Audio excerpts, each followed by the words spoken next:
So the first issue is the statutory framework.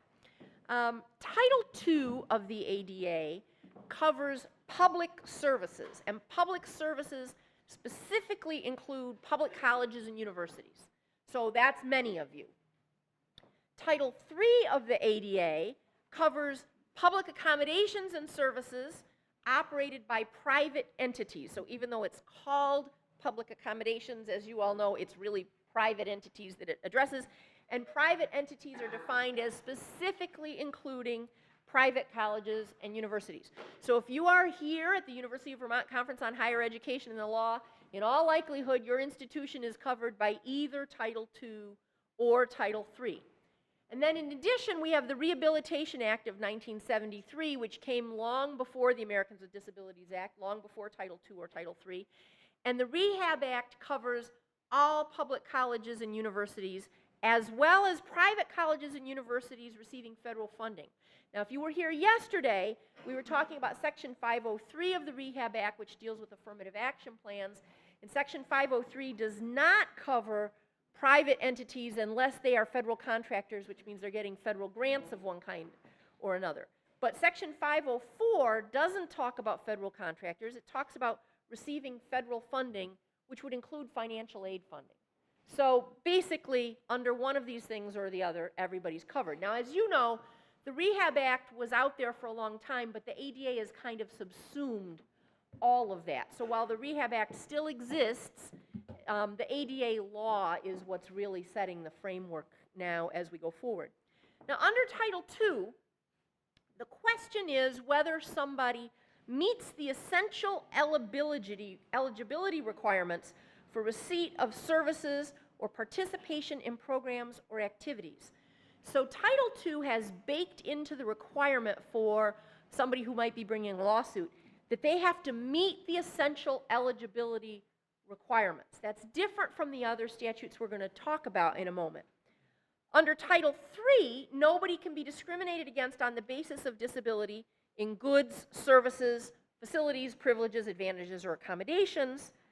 And under the Rehab Act, under Section 504, an otherwise qualified individual with disability cannot, solely by reason of disability, be excluded from participation in or denied benefits of or subject to discrimination in terms of programs or activities. So Title II has that you must meet the essential eligibility requirements up front.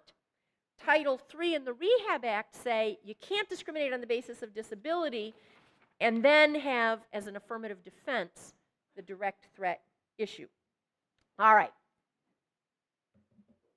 So the direct threat, as I said, is affirmative defense that says you do not have to have on your campus an employee, a student, somebody who cannot be existing on your campus without posing a direct threat with or without accommodation. Now, what that means is if somebody does pose a direct threat, there's first an obligation to see if it can be minimized by accommodation so that it's not a direct threat. And that may very well be possible. It may be that somebody, if they're allowed time to take their medications or if they're provided certain counseling services or other things, maybe they wouldn't pose a direct threat. But once you've gone through the accommodation process, if they pose a direct threat, you don't have to have them there. There's a lot of case law on what's a direct threat. Suffice it to say it's a high standard. Significant likelihood of substantial harm. It's not simply, this guy seems creepy.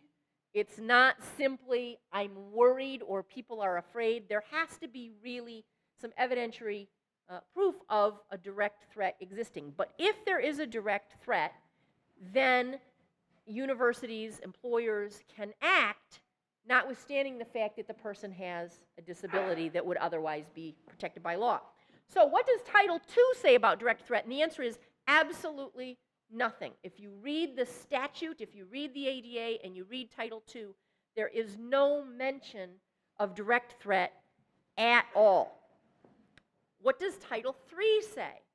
Title III says that a direct threat is a significant risk to the health or safety of others. And this is really the critical issue, is are we just talking about others or not? And Title III in the statute says others.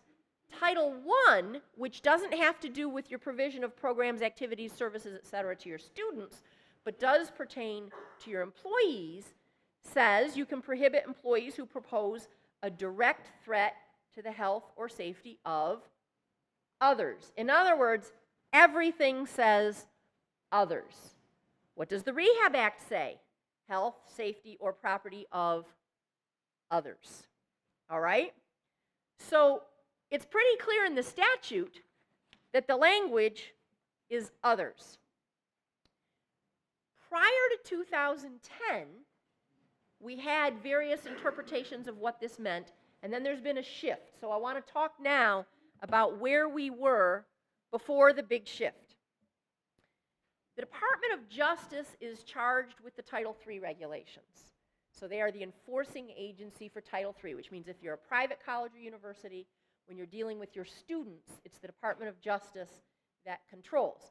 And the Department of Justice Title III regulations said health or safety of others, and only others. The Department of Justice also governs Title II, where questions of safety and health are involved, and Title II says we follow Title III regulations where questions of health or safety are involved. So even though Title II in the statute is silent, in the regulations, Title II says we go with others because we follow Title III. So, in other words, everything so far is others, right? Well, what about the Office of Civil Rights?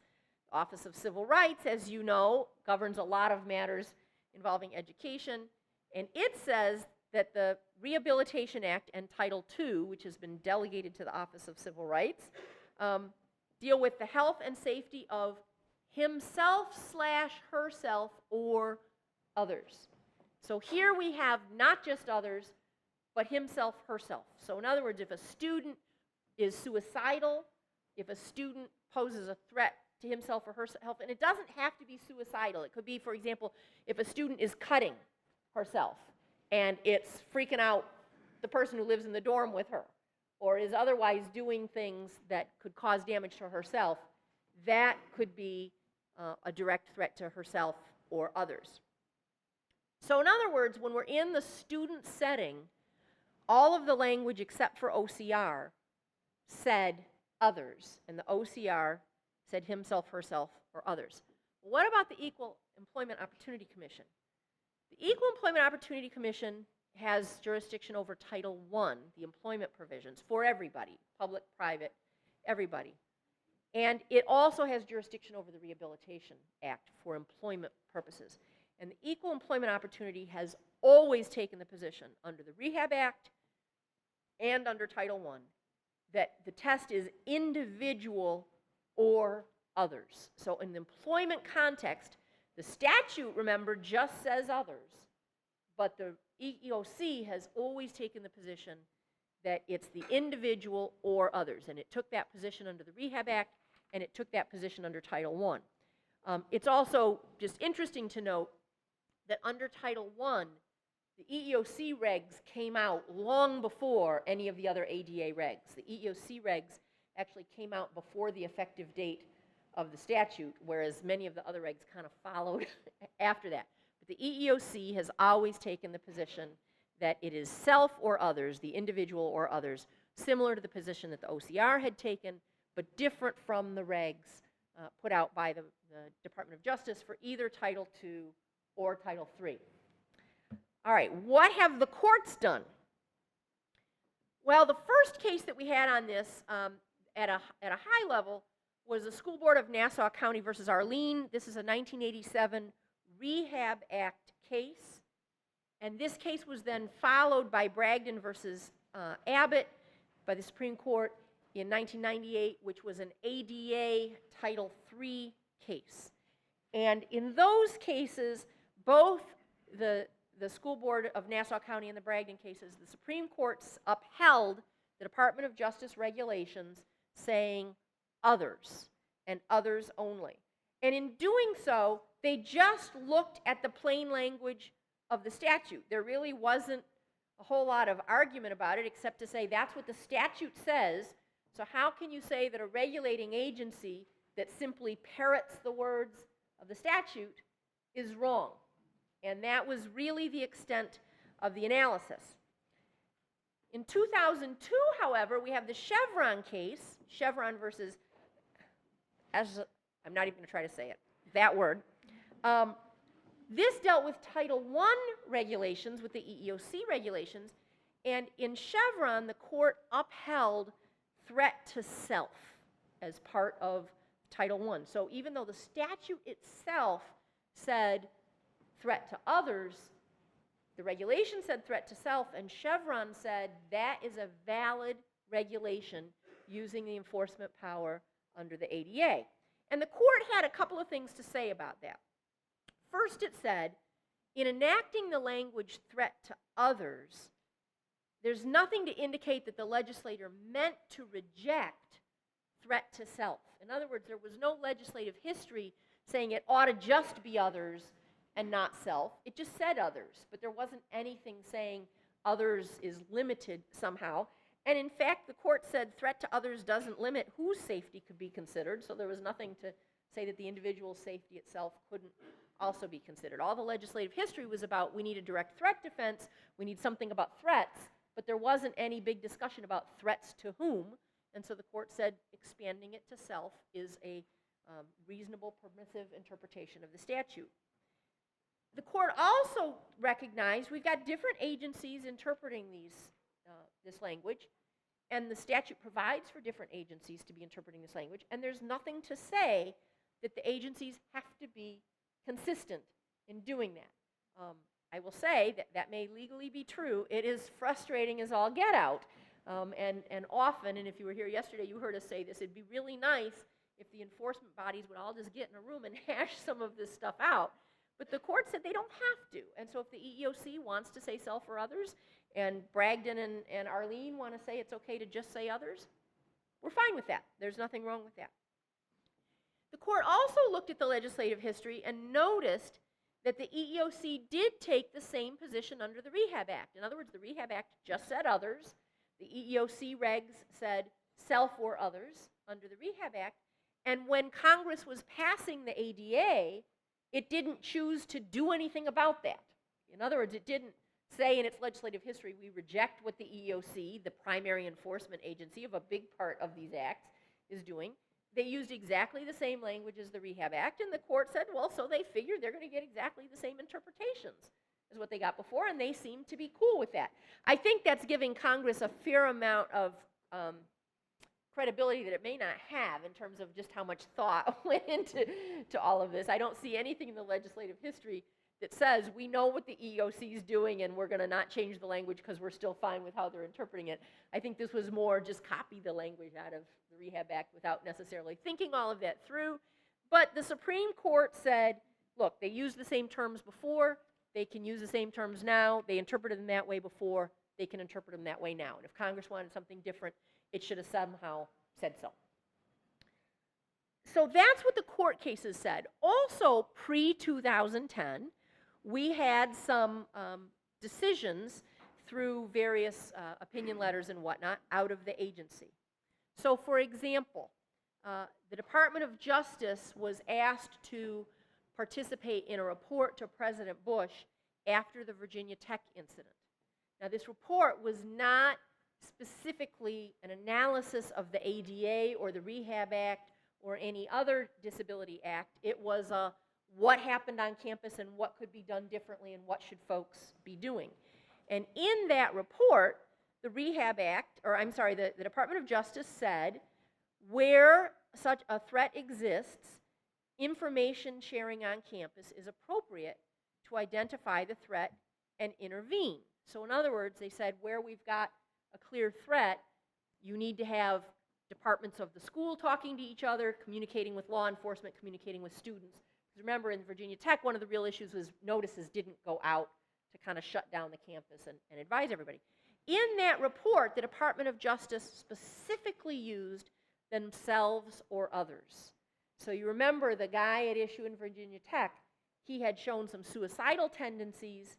He'd also shown some external threatening tendencies, and the Department of Justice was saying if it rises to the level of a significant threat to himself or to others, then these information sharing triggers should arise and folks should be doing something about it.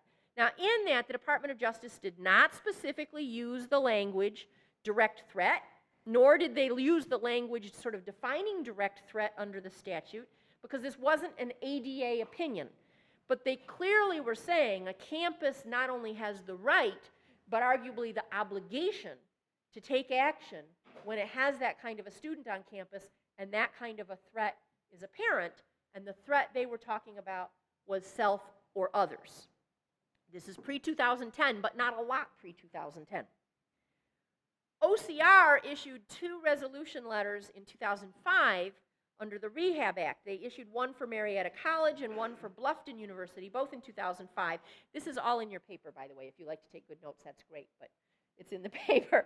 And in the resolution letters, in both cases, they said that the university could take action to address the imminent risk of danger if that imminent risk of danger posed a direct threat to himself/herself or others. So in both of those opinion letters, OCR was saying self or others, not just others, would allow a campus to take action. Now, it's possible that we had a rogue investigator in 2005, I don't know. But I think that most folks in higher education would say, we thought prior to 2010 that we were dealing with self or others. Notwithstanding the concrete language of the statute, I think most folks in higher ed, based on OCR opinion letters, based on the Department of Justice not really saying otherwise, thought we're okay if we're looking at self or others. All right, then we came to 2010. We're going to call this the shift. And what happened? Well, the EEOC hasn't changed its position at all. The EEOC has said, still says, will say until someone says that they can't, that the test is whether there is a direct threat to self or others. So in the employment context, when you're dealing with an employee, the test under the EEOC is self or others, and that test has been affirmed by the U.S. Supreme Court in the Chevron case.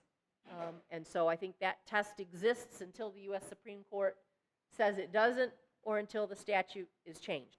The EEOC amended its regulations at the beginning of 2012 to incorporate the ADA Amendments Act issues, and it stuck with this test in its revised regulations. So this has been the employment test throughout. Now, Bindu's going to talk a little bit later about how this affects campus issues and what problems it poses with campus issues, but I might just remind you that you have students who are employees, and that students who are employees can be dealt with both under Title I for employment purposes and Title II or III, depending on whether you're private or public, for student purposes, and that the fact that the EEOC's position is very clear may be of assistance if you're running into problems under the others. The big news, though, is that in September of 2010, the Department of Justice issued amendments to the Title II regulations. These amendments went into effect March 15 of 2011, so they've been in effect for about a year and a half now. And in those regulations, remember, we never had Title II regulations on this. We had Title III regulations, and we had Title II regulations that said we defer to Title III, but we didn't have Title II regulations. In the Title II regulations, there's a direct threat definition, and it is limited to others. Now, I think, I'm pretty sure actually, that the Department of Justice in doing this didn't think it was doing anything. I think that they thought they were just cleaning things up. There was a void here.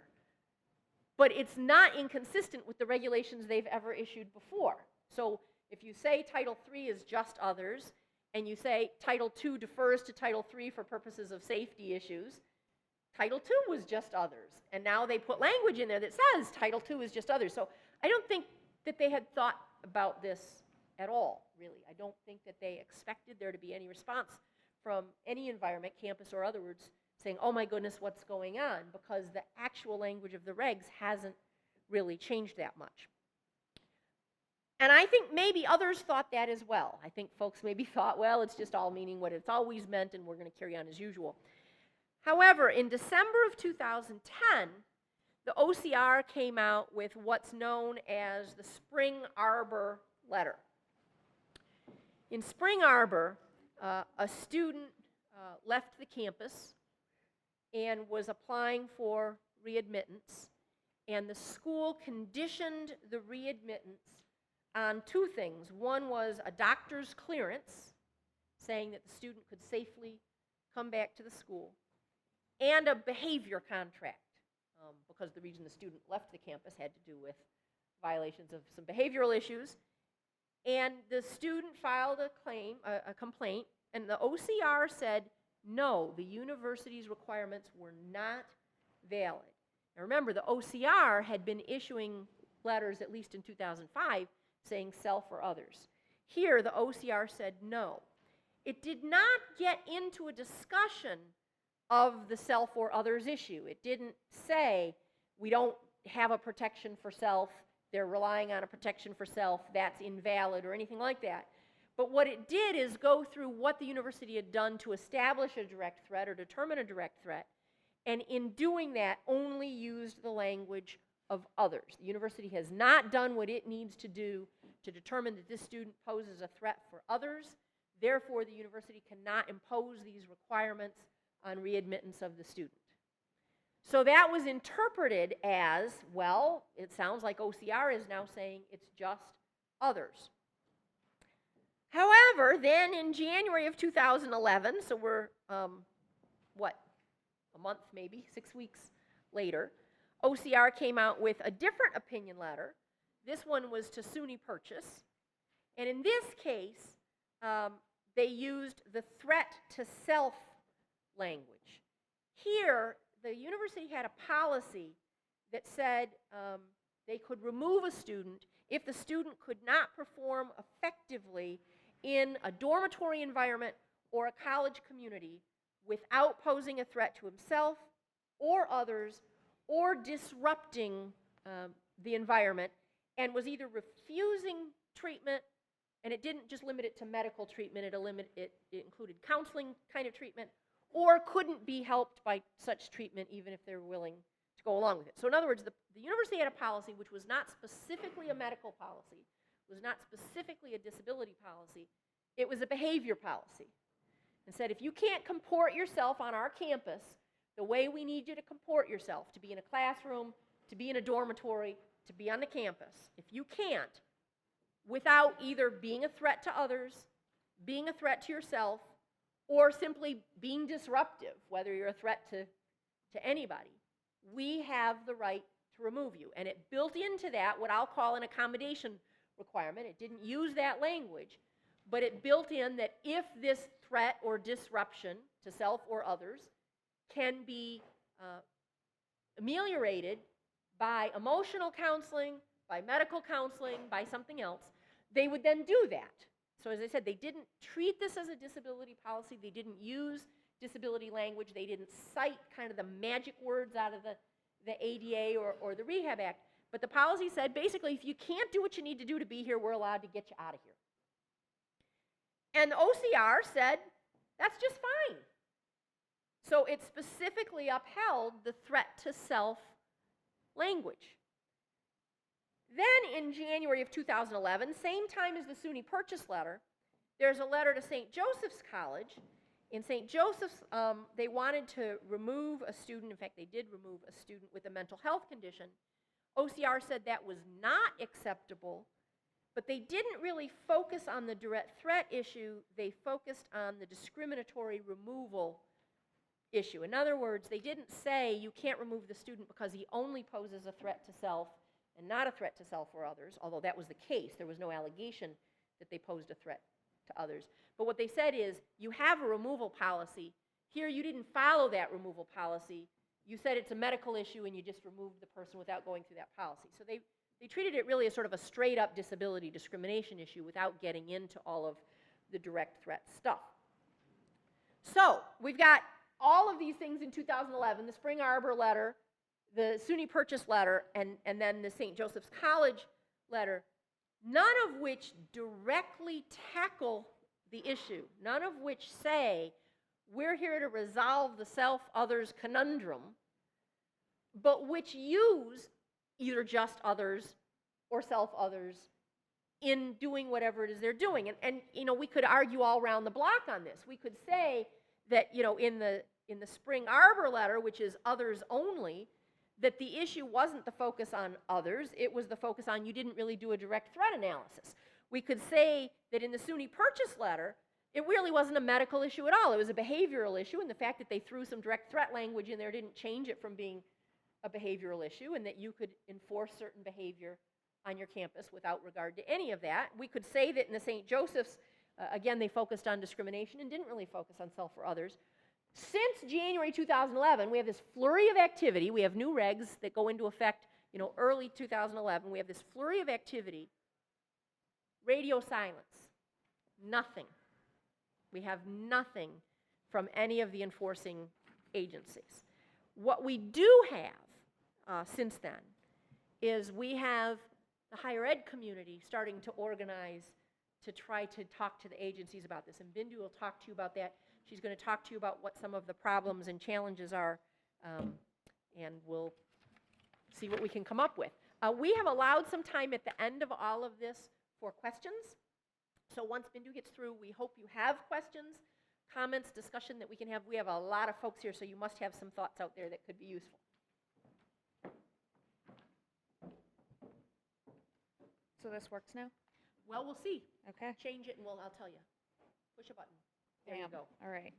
So now that Megan has provided a framework describing the shift and the fact that the DOJ and OCR are leaving it up to us to sort of decide case by case how we're going to proceed, I want to spend a little time talking about what this means and what the open issues are for the higher ed community specifically. Before I even get into the issues, I want to describe two types of students that I want you to keep in mind while I'm going through these issues. So the first type is the more, the clearer type, the type of student that really relates to these issues.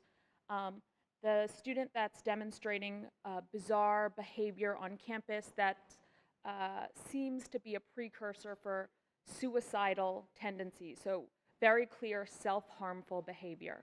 The second type of student that you should also keep in mind when we're going through these issues, the classic example is the student athlete that has a heart condition but wants to play on the varsity basketball team. But all of his doctors are saying and all of the campus medical professionals are saying if he plays at a collegiate level, he is putting himself at serious risk for either a serious medical condition or death. But the student and his parents still want him to play. Can the school intervene?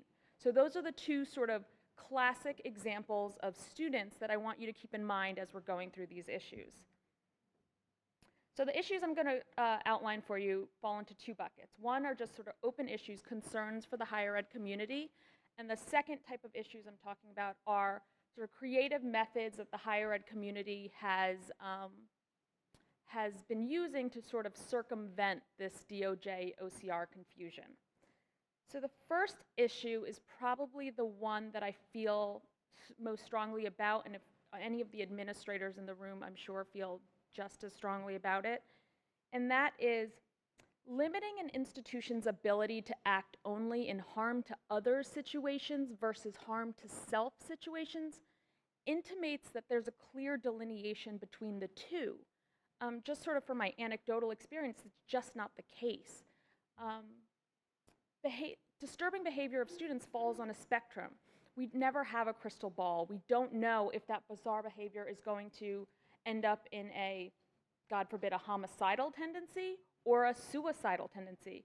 And the fact that the DOJ and OCR are sort of tying our hands to say, you need to decide where this behavior is going to lead before you act is just sort of not realistic. And another point to that is, oftentimes when we're making this assessment, I'll even actually say every time we're making this assessment, we never have the luxury of time. We sort of have to make a snap decision and then sort of explain it after the fact when hopefully we've mitigated any risk to our campus. So one way that schools are circumventing this shift is by redefining self-harm as a conduct violation. So the pro to this option is that treating self-harm as a conduct violation would allow universities to act and to place troubled students on involuntary leave without running afoul of the DOJ or OCR guidance. But in my opinion, I think this is far from the appropriate response.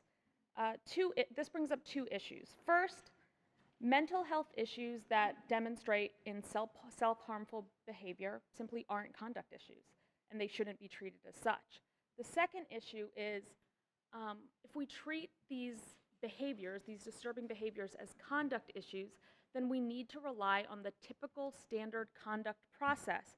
And I know at my university, and I'm sure at many of your universities, that process is populated by students, by volunteers, by random faculty members. And so we're relying on people that don't necessarily have the expertise in judging this behavior versus being able to rely on our behavioral health assessment teams if we were able to remove this behavior out of the conduct system. Colleges and universities, I think, would by and large not opt to treat these students through the conduct system, but the DOJ and OCR the confusion might have the unintended consequence of sort of forcing a university's hand all in order to avoid an ADA-based discrimination claim.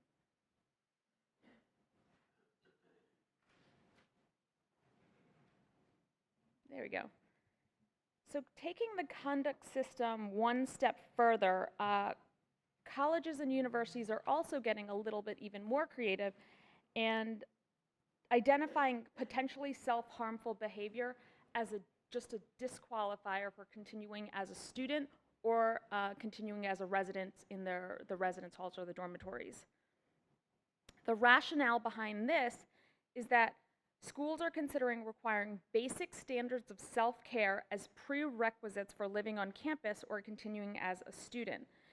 The idea is by measuring all of the students against this standard of basic self-care, which is usually never really fully defined, the institution may be able to avoid the ADA analysis. Again, it's not completely clear if that's going to be the case for a discrimination claim, but again, this would be doing a disservice to an already vulnerable student population because we're then branding that student as disqualified from participating in higher education, which I think what we as administrators want to do is provide them the resources and services to become qualified for higher education and not just make that outright determination that they aren't suitable for continuing education. Another creative way that higher ed institutions can navigate this shift is by connecting the behavior of a given troubled student to the effect such behavior would have on the campus community at large. So that's basically saying that though the student's behavior raises some concern, and this concern is that the administrators are concerned that they'll demonstrate harm to self, the administrators will then reframe that and say, well, actually, that harm to self behavior has a repercussion on the campus community at large, and so we can sort of classify that as a harm to other situation. So the college would then premise the mandated leave on the rationale that the self-harm tendencies could lead to both physical harm to the campus community, for example, gun violence, for example, in the Virginia Tech tragedy, or psychological harm to the campus community, counseling and therapy sessions for students if a classmate commits suicide, for example. So though truthful, because harm to self situations often, probably always, collaterally affect others, this option may do a disservice to the very students we're attempting to protect because the focus is removed from the individual that's demonstrating this disturbing behavior and instead is placed on how the campus is going to react to this disturbing behavior. The last issue on this slide that I want to go over is probably one of the more controversial points that the higher ed community has been talking about, but I think it's naive to not include it in our presentation, and that's colleges and universities are unique organizations that not only serve our constituents and educate our students, but we, in some respect, parent our students.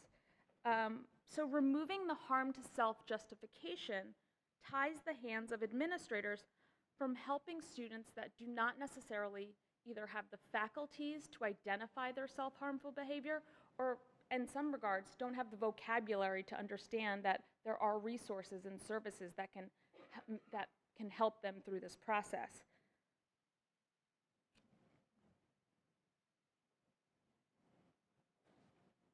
I don't know where this, there we go, okay.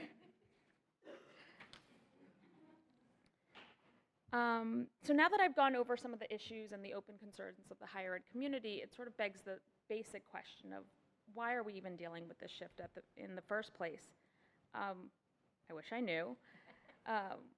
But I am particularly confused by why we're dealing with this issue because it's not like the harm to self justification is overused or abused by higher ed institutions. So I don't understand why the DOJ and OCR want to tie the hands of administrators.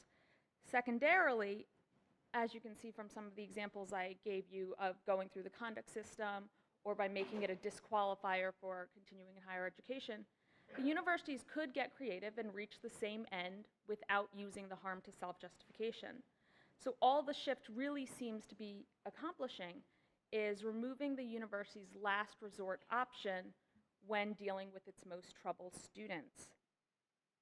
I'll go even a step further. I think the DOJ and OCR are sort of going all the way to one end of the spectrum without trying to reach a compromise. If they're really worried about universities overusing this justification, we're already required to do an individualized assessment whenever we want to act and use a harm to self or harm to others justification.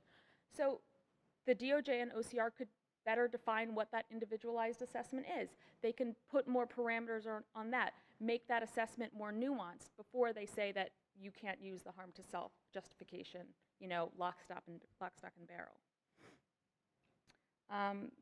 So I think the takeaway in this unclear landscape and sort of how are we as administrators supposed to act, I would sort of say three things. The first is be consistent in how you're treating your students that are displaying this behavior. Second, which I already sort of mentioned, is always, always, always rely on an individualized assessment. And the third is something Megan already talked about. If at all possible, before you decide to put a student on leave or remove them from campus, always explore if there are accommodations you can make to that student before you sort of go to that last step. And then I want to end with something Megan also mentioned, which is, so as a lawyer, this is interesting to me. Just sort of intellectually speaking, I think it's interesting that agencies are sort of changing their philosophies and the courts are sort of mirroring the agency's confusion. But as an administrator and as a university administrator, I think the point is pretty moot. If we are going to have to deal with defending against a disability discrimination lawsuit or deal with the safety of a student on campus, we're always going to err on the side of the safety of the student. So I think it's sort of naive of the DOJ and OCR to think that this guidance is really going to change the way that higher ed administrators run their schools and treat their students. So I'd be interested in hearing what your perspectives are on that. I just want to follow up on a few things that Bindu said, and then we'd love to hear what you guys are doing, what you guys are thinking. You may have questions, but not sure we'll have many more answers for you. Bindu touched on this sort of unique relationship on college campuses, and I think this is really important to understand. As you probably all know, once upon a time there was an in loco parentis law for colleges and universities. Colleges and universities were viewed as actually being the parents of the students, as standing in the stead of the parents and getting to make the decisions that parents make, and more importantly, being held liable to the real parents if they didn't do what they were supposed to do. And that isn't the law anymore. But that is not to say that that is not the thought in the minds of most of the parents. I'm a big follower of this sort of helicopter parent issue because I'm not a helicopter parent. And my daughter goes away, we negotiate how often I'll hear from her, and it's measured in terms of weeks and months, not in terms of hours and days. And I know that that's very unusual. But the fact is that parents are expecting universities to make sure their kid is okay. And if the kid isn't okay, to do something. And then if the kid really isn't okay and the university identifies that, the parents aren't always accepting of that because their kid's great. Oh, Johnny's just quirky. He's always been like that. It's like, no, this isn't quirky. This is scary stuff. Yeah. And so there's a real tension with the student, with the university, with the parent. There's a real tension in all of that. And that's not true if you're talking about an employer-employee relationship where there's absolutely no responsibility for the health and well-being of your employees beyond sort of whether you've got, toxic stuff in your workplace kind of thing, or even the other Title II and Title III sorts of things. City Hall's responsibility to someone who comes to see the county clerk for property taxes, or the store's responsibility to somebody who comes to buy things off the shelves. Higher ed is really in a very, very different place, and recognizing that and figuring out how that works in terms of this self or others issue I think is important. The other thing is, unless higher ed as a whole goes and gets a lobotomy, in addition to what Bindu said, which is we're always going to err on the side of making sure we have a safe campus, campuses are from the core built to be supportive of the students. You have all manner, forget disabilities, you have all manner of counseling services. Every school I know of now has something, and they always have acronyms like BAT or whatever, behavioral assessment team, and I was at a conference where they said, I meet with my BAT every week. And everybody's got something where the lawyers are over like in the corner of the room somewhere, maybe. But you have, someone who's like a dean of students type, someone who's from behavioral services, someone who's from the conduct area of things, and they're all getting together regularly to talk about problem students on the campus. And the problems aren't always medical, but there is often a medical component to it. And you're just not going to stop doing that because that's how you try to keep, the alternative would be to just kick people out, forget the medical, forget anything. If at the slightest sign of trouble, we just say you can't be here. And that is just not the nature of higher ed institutions, which are just, as I said, inherently supportive, inherently trying to get people through. We heard the talk yesterday about it's not enough to just say we let you in. We've got to figure out how to get you to the other end, and that's what institutions are trying to do. Bindu touched on the issue of how harm to self can actually be harm to others. I had the unfortunate experience of being involved in a situation where a student self-immolated in the middle of campus. She lit herself on fire and burned to death. That was a threat to self situation. I can assure you that there was significant harm to others. Counseling issues and all sorts of issues. And that would be true with any student suicide, with anything like that. The threat to the others is significant, even if it's not a threat of you're going to be killed or something like that. It's still, folks drop out because their roommate did that. Finally, remember that all of these statutes have otherwise qualified or essential eligibility expectations. And one way that schools can deal with this is on the front end, and as you're going along, taking out the medical issue for a minute, not thinking about the medical issue, not making it a medical issue, but saying, are you meeting our behavioral requirements in our dormitories? Are you meeting our behavioral requirements in our classrooms? Those sorts of things. I think that one of the reasons that one of the letters we talked about came out the way it did is because the policy was designed towards the behavior. And while it used threat language, it didn't use medical language. And I think that was, it wasn't a disability policy, it was a behavior policy.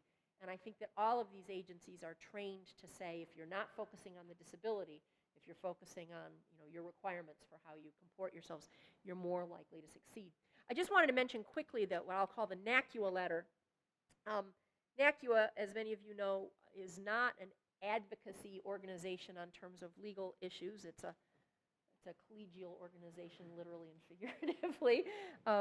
But NACUA decided this was an issue on which all of its members had shared interest and it ought to take a stand. And so in January of this year, early this year, NACUA met with OCR. And in addition to several NACUA representatives, they had representatives from NASPA, they had representatives from DePaul, Northwestern, Rutgers, and University of Virginia. And it was a mix of general counsel types and student services types. And they met with OCR to say, you know, we've got some real problems with this because here's what we're dealing with on our campus. And they talked about exactly the kinds of things that Bindu's been talking about. And they summarized all of that after what I understand was a fairly lengthy meeting in a letter in February of 2012 to OCR that said, thanks for the meeting. You know, just to recap, here's a list of our concerns. We look forward to hearing from you. And I don't think that they thought that the regs would be changed. I think what they were looking for was OCR saying, yes, we're going to keep interpreting these the way we have in the past, which includes self. And so they ended the whole thing, in addition to listing all their concerns, with some questions. You know, does eliminating threat to self from the definition mean that we can't act on self and that sort of thing? My sense is they're waiting for a response, that OCR said we're willing to work with you and give you some guidance on how we're going to do this. I'm not sure if the guidance is going to be what NACUA is looking for. It may be guidance that looks like it's all threat to others. But I think that they are trying to organize the higher ed community to have OCR understand this is a unique situation and doesn't apply to the store on the corner or to City Hall. With that, any questions, and what are you doing? Yes, ma'am. Mine is more on the academic side and the academic review board that dismisses students because of academics. And this committee requiring to have releases from counselors or doctors to come back. Is that okay? I mean, they're basing it on documentation that the student is being appealing, getting dismissed of about trauma and things that are going on in their lives, or being diagnosed but not releasing the diagnosis to the university, that kind of thing. Well, I think that what the agencies would look at would first of all be, what's the reason for thinking we need this, and is it that there's something about a direct threat out there? I mean, we know of at least one situation where they said such a policy is not okay, but the focus was on, they used the word direct threat to others, but the focus was on you haven't established direct threat at all, and I think... No, this is more dealing with, can they make it academically? Yeah, I'm not sure that they're going to let you look at medical stuff for that. So, the example you're giving is the student being dismissed purely for academic reasons? Yes. And so, but you're still not a medical expert? Well, because they're stating in there the reason their academics are so bad is all this stuff what's going on in their life. My brother committed suicide, my parents got divorced. Right, everything, you know, or they have a diagnosis that they haven't disclosed to the university. And the committee is trying to see, okay, you know, have you gotten this stuff together enough to come back and finish your degree? Well, if the behavioral health was part of an individualized assessment of judging whether or not the student can continue in the program, I think it's appropriate. My university is the same, and we've been sort of OCR's friend and been audited. She's still bragging because she just survived in front of the Yeah, but our OCR audit's still open, so I can't brag about that. And they've been okay with it. So as long as the behavioral health was part of the initial assessment, then it can be sort of on the back end, be part of letting the student re-enter or re-enroll in the program. Okay, now let me also say that there are no health assessors, counselors, or anything on this committee. Do they need to be there? But were they part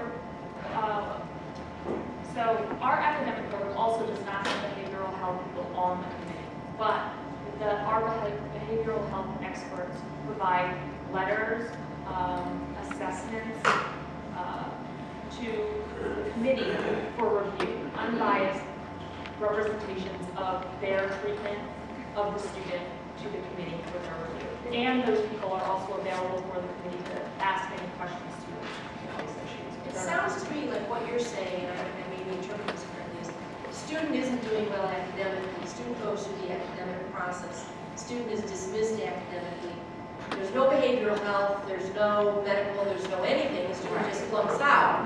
And then you have a process for readmittance that probably says something like, explain reasons why it'll be different, explain why you're gonna be better, explain why, we should take another chance at it. And the person comes back with, I had all this stuff going on in my life, and, now I've got that cleaned up. I've seen situations where the school doesn't require medical clearance in that situation, but basically says to the student, it's incumbent on you to bring your best game. You were dismissed, period, full stop. If you want back, you've got to bring us whatever you've got that you think supports you coming back.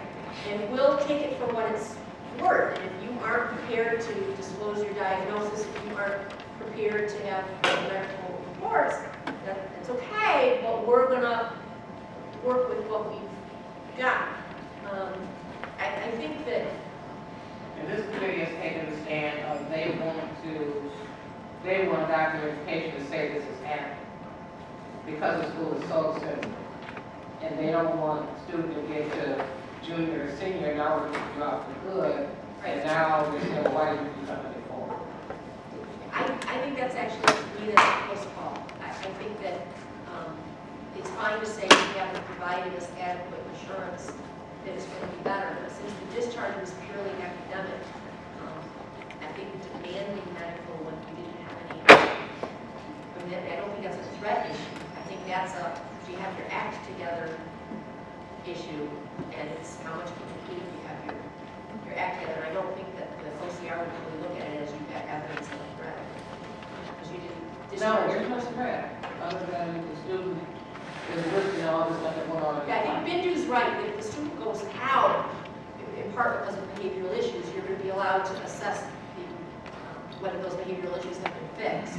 But if the student went out for academic, I think you have to, you may sort of have to take what they give you and evaluate that. It may not be sufficient. Your team may say, we're not satisfied. And I think that's okay if they chose not to give you whatever they've got.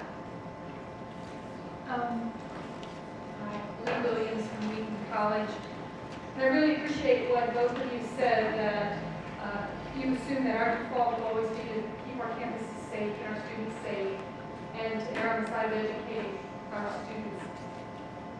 But many of us are living in this climate of real fear of the potential costs of litigation. We all read the Chronicle, we all read Inside Higher Ed, we can name the institutions that have been caught up in either civil litigation or investigations by OCR to evaluate our policies and our practices. And the cost of that is pretty enormous in terms of staff time and institutional resources, especially small colleges like my own that don't have in-house counsel and have to rely on a retained attorney. I'm wondering if you anticipate something of a truce at some point that removes from us the paralysis that we, I think, are suffering because of our inability to balance these things in a way that responds to our institution's needs as well as needs of the students. Unfortunately, I don't. I think you may get a truce with OCR, and I think that's what NACUA is aiming for. NACUA is trying to do is say, look, OCR, you need to recognize exactly the tension you've just described. And every time something like Virginia Tech happens, it only takes another year for another one to happen. There's a constant reminder of what that threat is. And I think that you may be able to get the agencies to say, all right, even if all they say is we recognize the threat to self, if there really is a threat, includes threat to others. As Bindu said, if all they do is say we acknowledge the threat to self can also be a threat to others, that may get you where you need the agencies. But the problem is that the folks that are enforcing that and the folks that are bringing these other claims are different people. They don't care about each other. To be quite blunt, if my kid is kicked out of school, and I've already spent $125,000 in the first 2 years trying to get my kid educated, and my kid is kicked out of school because you think he's dangerous, and I live with him at home, and I just think he's quirky, I'm not I mean, you telling me, but we have to protect our other students. They're like, it's Johnny. You know, what protection is there? And you just deprived him of this very fine education in an institution like yours. And so I don't think that family is ever going to accept the other side of the argument because they don't see that their kid is there. What I would be suggesting, and this does not solve the problem, but it helps the problem. I think that one of the things that every court decision says, and Bindu mentioned individualized analysis, I think one of the things that every court decision says, and that OCR, Department of Justice, even the EEOC all say is direct threat is a high standard. It's a high standard. Now, that's not the same as behavioral issues dealing with conduct, but if we're going to rely on direct threat, we're going to say we have the ability to take action on the basis of a disability where we otherwise would not.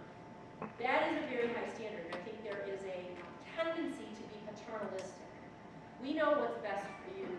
We know what this treatment should be. We know what you should be doing, without really assessing, is there significant evidence of a threat? And I think that if schools really hold themselves to that high standard, and then they err on the side of caution, I think you can convince courts, you can convince juries, you can convince agencies, you know, there really was evidence of a threat. We really were individual here. We weren't being generalistic. We weren't being paternalistic. You really can't expect us to go forward given what we've seen. And I think, you know, if you look at the Virginia Tech, there was a lot of after the fact, you know, I mean, or the Colorado shooting recently or wherever, there's a lot of evidence out there that folks could have acted on. But I think if you go too far with that and say every time we're just a little squeamish we're going to act, you're going to get in trouble and you're not going to get help. But I do not hold out hope that individual folks who are affected are going to say, I recognize the greater good, because their personal harm, frankly, is quite a bit. They're losing their education, and that's a really big deal. And I just don't think you're going to talk about it. Let's take Courtney Johnny and put him on Twitter. How does that meet the high threshold of what a direct threat is? Because let's say Courtney Johnny is on Twitter saying to staff member or fellow student, I'm going to kill you. What do we do with that? Well, what you just described would be, at least in our code of conduct, a conduct violation. So you could handle it as such. So Courtney Johnny gets an interim suspension, but we're all still not feeling good that Courtney Johnny, at least in my state, can get a hold of guns very easily. But I think what Bindu's saying, I'm standing up because I can't see any of us. If someone says, I'm going to kill you, I don't need to get into, are you bipolar? I don't need to get into, you know, do you suffer from this mental disability or that? I don't care. You may just have anger issues with no diagnosis whatsoever. You're not allowed to make that threat. And so those don't raise the problems we've talked about. It's just like if someone is in the dorm and is vandalizing fellow students' property in the dorm, I don't care why. You're not allowed to live in a dormitory situation and do that. When that happens, that's why I think the policy that dealt with the conduct was upheld. Because the conduct was, are you being disruptive? You know, so if you are threatening, if you are, you know, doing those sorts of things, I think universities can take action. I don't think they have to think about it. Where we get in trouble and where all of this comes up is where we believe we haven't had that. We've had those behaviors that are suggesting we may have a conduct violation or suggesting that we may have a threatening situation. Well, we don't have yet. So if I'm cutting myself, that's not a conduct violation. We don't have any conduct that tells me I have to eat well or that I have to, you know, take my meds or whatever. So I'm cutting myself. And you're like, but geez, does that mean she's going to become the next expert? And the question is, because then you're going to take action based on my disability. I have a mental condition. You're going to take action based on that, not based on violation of a rule. And the minute we're going to take action on disability, it's disability discrimination. Unless we can establish the direct threat issue. And that's where I'm doing something to myself, but as Bindu said, it's a spectrum. spectrum, and so often self turns to others, or self itself affects others, and we just don't know. We don't know. So I think if you have folks that are making threatening behavior, doing this kind of, just deal with those, but don't deal with those as mental issues, don't deal with those as disability issues, just deal with those permanent issues. I guess that's where sometimes administration may say, excuse me, we want this student gone. And we still have the due process of either student conduct or the other side is there a medical withdrawal policy, which we're kind of still clarifying in our institution. You know, where do those things fall in? I mean, can you go outside the due process or remove a student just because there's been a threat on Facebook or Twitter or whatever without taking the due process? I mean, we all have interim suspension policies. I mean, most of us do.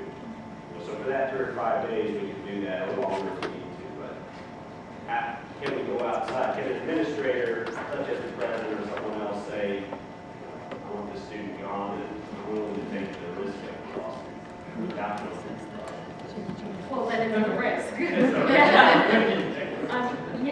Yeah, if you want to avoid the risk, if you're judging a student on their conduct, let them go through the conduct process.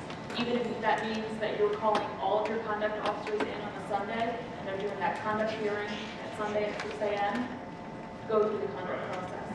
But, I mean, if you're willing to take the risk. Do medical withdrawal policies, though, help in some of these cases, you know, where there is, not necessarily a threat, but there was a pattern of behavior Yeah. that, you know, someone's off their meds and they're not willingly taking their meds, whatever they I do. say yes, our school was dealing with this similar issue. I say yes, but make sure it's different than your conduct system, and that your medical withdrawal system, you're relying on medical experts and the behavioral assessment of medical professionals, not the president. The medical process can often be used to show the person isn't otherwise qualified. It's not a conduct issue, it's a, they don't have the wherewithal to do what we need.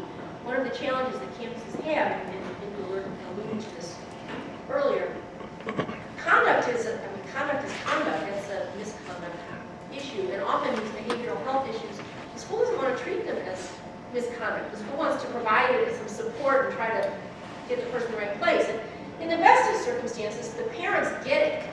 And the parents, you know, these are not antagonistic or litigious issues.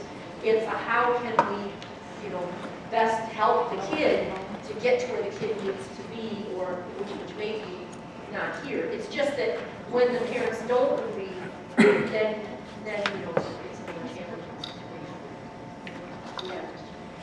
Really, on both of those, we recently had a situation where a student did a threat placed on insurance professionals on evaluation to determine if there was a threat. This occurred before Colorado. And it was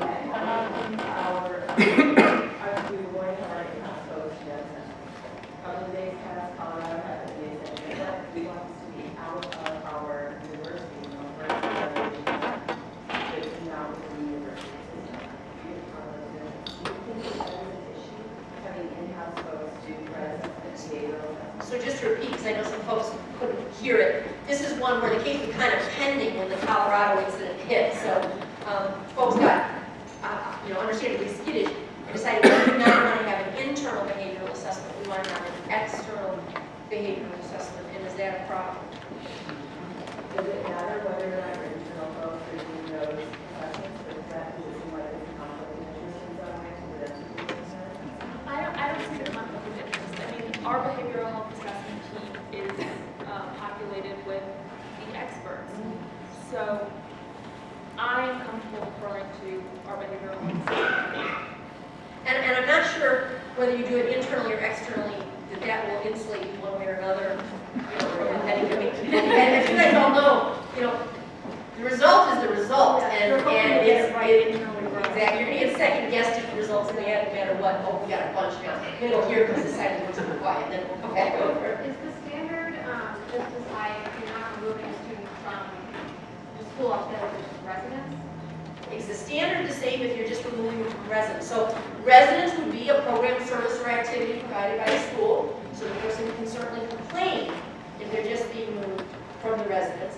But if that seems like the appropriate accommodation, in other words, we can enable you to continue your education, you just can't live with people, that may be a perfectly appropriate response, but it's not to say there's no risk there. Going back to the top question, Corky Johnny said, if you see a chart where Corky Johnny will be reviewed at the residence hall, it allows us to stay as students, even disruptive to this community. Correct. Do you see that as a disconnect between this community of great residence halls and the larger campus? I don't think that housing folks will be held to that standard. Okay, so here's a little thing that's unique to universities. Universities think of like housing and academic, whatever. When the lawsuit's filed, it's the university. It's the university. Nobody cares that this group did it right and that group did it wrong. It doesn't matter. If the person, I mean, again, we're going to go to individualized assessment. If you can make the case that this person is not qualified to live in our housing, either from a conduct standpoint, they're violating our conduct standards, or from a threat standpoint, for whatever reason, if you can make that determination, you can remove the person from housing, and if you can keep them at the university, your risks are less from their standpoint. The parents are less likely to sue you, and even if they do sue you, the damages are going to be less. But you've got to look at, why did you decide they couldn't be in the housing? And if the answer is that they're potentially homicidal, saying, well, the rest of the campus is responsible for that isn't going to be the answer. I guess, Corky Johnny hasn't done anything that would remove him from being a student. Corky Johnny's not going to the residence hall. Well, but the question is, we'll go back to Corky Johnny. What is our concern about Corky Johnny? Is our concern about Corky Johnny that he makes other students nervous? If that's the concern, that's not a direct threat. That's not going to be enough. Or is our concern about Corky Johnny, this is the precursor of something much bigger, and we maybe have reason to believe, what are the quirks? So when we talk about Virginia Tech, I had all kinds of things that said, this is a real potential danger. If he's trashing his room, I think it's appropriate that you say you can't live in the residence hall, but you can remain as a student. If the closer call is he's fighting with everyone in his dorm, and then it's a violent, and we have violence, then it's a violence issue. And if he's going to be violent the rest of the campus, that's just as much. That's the closer call, and that's the one I would say you refer to your behavioral health. All right, we got 3 of you. We'll take the 3 of you, then we'll check the clock. Yes. At my university, we clearly, and I'm sure other people have looked at it this way too, the threat stuff, when it's clear, I'm going to kill you, that's easy. Because like you said, I don't need to know why, what your motivation is. That is what it is, and we can do what we need to do. One of the things that we've done to get a handle on, and we don't have back, we have behavioral justice Everybody's got something. With all the experts from around campus. But that's a sort of parallel universe to the conduct thing. It might be going on simultaneously, it might be separate, whatever it might be, but those two don't sort of meet, you know what I mean? But what we've done in residence halls is we set a policy, sort of a 3 strikes rule, so that we can catch repeat offenders, whether it's that it turns out maybe they're alcohol dependent, maybe they're drug dependent, maybe there's some other disability. But we say if you've had 3 violations, none of which are suspension worthy by themselves, okay? But collectively. But collectively, upon the 3rd one, you are suspended from the residence halls for 1 year.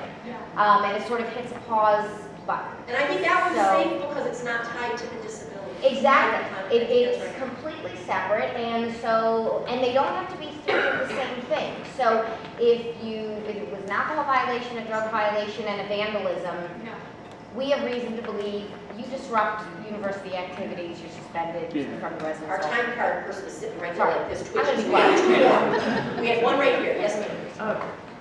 If a student makes a negative comment on Facebook, can the college or university hold him or her responsible without violating their freedom of speech? Can you hold somebody responsible for Facebook without violating freedom of speech? And the answer to me depends what that comment is. If it's a negative comment, like I really don't like this professor, that sounds like free speech to me. If it's a threat towards a student on the campus, and I see you tomorrow, I'm coming to get you, that sounds like a different issue. And so I don't think that the fact that it's on Facebook is going to be viewed differently than if it's in the dormitory. It may be free speech or it may not. Do you have a standard policy on when you notify parents? Because many of the threat to self cases I see involve students saying, my parents are in trouble, you can't send me home. And particularly, It's probably why I don't hear from my kid. That's where the individualized assessment comes in. So we've gotten creative with some international students in particular who are demonstrating behavior that they are not acting to our campus community appropriately or what we deem as appropriately, but sending them home aggravate the situation. So the paternalistic thing comes into play again. We want our students to be successful, so we get creative.